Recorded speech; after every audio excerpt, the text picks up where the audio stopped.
আমরা জানি আমাদের শিক্ষকরাই হচ্ছে দেশ গড়ার কারিগর, কিন্তু আমরা এতটা বছর যাবত কোনো টাকা ছাড়া আমরা শিক্ষা প্রতিষ্ঠানে কাজ করে যাইতেছি।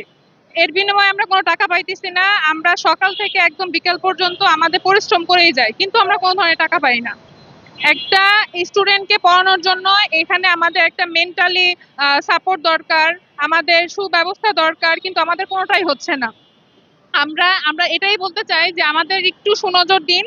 অনেক অনেক বাজেট হয়, আমাদের জন্য যদি অল্প কিছু দেন তাহলে অনেক বেশি খরচ হয়ে যাবে না?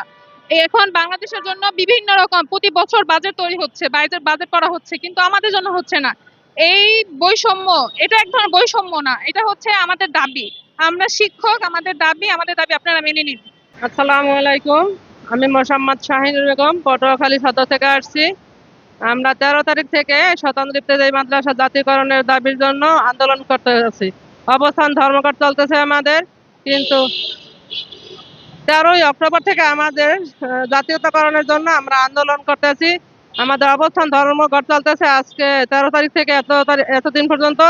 কিন্তু আমাদের আজকে লং মার্চ ছিল যমুনা, পুলিশে ব্যারিকেড দিয়ে আমাদের আটকিয়ে দিয়েছে, আমাদের ওদিকে যেতে দেয় নাই। তখন ওনারা আমাদের পক্ষ থেকে কিছু লোক উপদেষ্টার কাছে কার্যালয়ে মিটিং এর জন্য নিয়ে গেছে।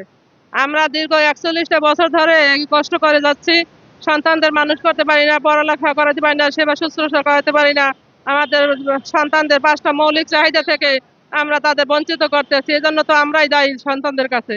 আমরা কোনোদিন তাদের একটা ভালো খাবার দাবার দিতে পারি না, ভালো পোশাক পরাইতে পারি না, ভালো একটা প্রতিষ্ঠানে পড়াইতে পারি না, শুধু এই টাকার জন্য। এতটা বছর ধরে আমরা কষ্ট করি, কিন্তু আমরা একটা টাকাও পাই না।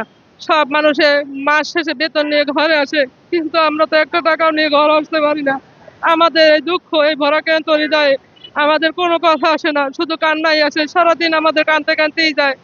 আমরা এখানে এই যে অনেক দিন ধরে আসছি, কত দূর থেকে আসছি, না খেয়ে নাই করে আমরা কত কষ্ট করে টাকা দিয়ে নাতিবাদ করতেছি, কিন্তু প্রধান উপদেষ্টার কোনো কাজেই আসে না। তো ওনার কানে কোনো আমাদের কথা যায় না, ওনারা আমাদের কাজে এগিয়ে আসে না। শিক্ষা উপদেষ্টার কাছে আমরা অনেক অনুরোধ বিনোদ করছি। 14ই অক্টোবর আমাদের একটা, 14ই সেপ্টেম্বর আমাদের আন্দোলনের একটা প্রোগ্রাম ছিল। তখন বলছে যে হ্যাঁ ইনশাল্লাহ আমরা করে দেবো, কিন্তু অদ্যাবধি পর্যন্ত আমাদের ওই ফাইলটা মনে হয় পান না স্যার সাহেব। ওই স্যারে স্বাক্ষর করে না, এই ফাইলটা আমাদের আটকিয়ে রেখেছে। যদি আটকাই না রাখতো তাহলে এতদিন আমরা এমপি ভুক্ত হয়ে যেতাম। জানি না আল্লাহ কবে আমাদের মুখের দিকে তাকাবে, বা আমাদের অনেক দুঃখ, জানি না এই দুঃখ কবে শেষ হবে। আমাদেরকে অতি বিলম্বে আপনি আমাদের দাবিগুলো মেনে নিয়ে আমাদের এমপি ভুক্ত করে দিন। আমরা আর এখান থাকতে চাই না। সন্তানদের রেখে বাসায় থেকে এসেছি, যেন আমরা জয়ী আসবো। যদি জয়ী হয়ে না যেতে পারি, তখন সন্তানদের কাছে যে আমরা কি বলবো। এই দুঃখে আমাদের মন চাচ্ছে না যে বাসায় ফিরে যাই, মনে চায় যে গাড়ির তলে পরে মরে যাই। এর চেয়ে মরে যাওয়া ভালো। টাকা পয়সা না থাকলে দুনিয়াতে কোনো মূল্য নাই। আমাদের প্রধান উপদেষ্টার নিকট আমাদের একটাই দাবি, আমরা আমাদের ন্যায্য দাবি আদায়ের জন্য এখানে আসছি। আমাদের দাবিগুলো মেনে নিয়ে আমাদের সুন্দরভাবে বাসা যাওয়ার তৌফিক দিন। কোথা থেকে এসেছেন?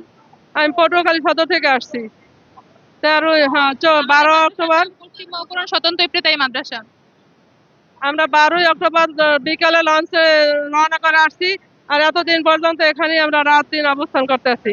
আমাদের খুব কষ্ট আছে, আর আমাদের কষ্ট দিয়েন না। আমাদের দুমুঠো ভাত খেয়ে পেট পুরে না খাইতে পারলেও সন্তান দিয়ে যেন মানুষ করতে পারি, এদিকে একটুখানি খেয়াল নিন। আমাদের এই একটাই দাবি।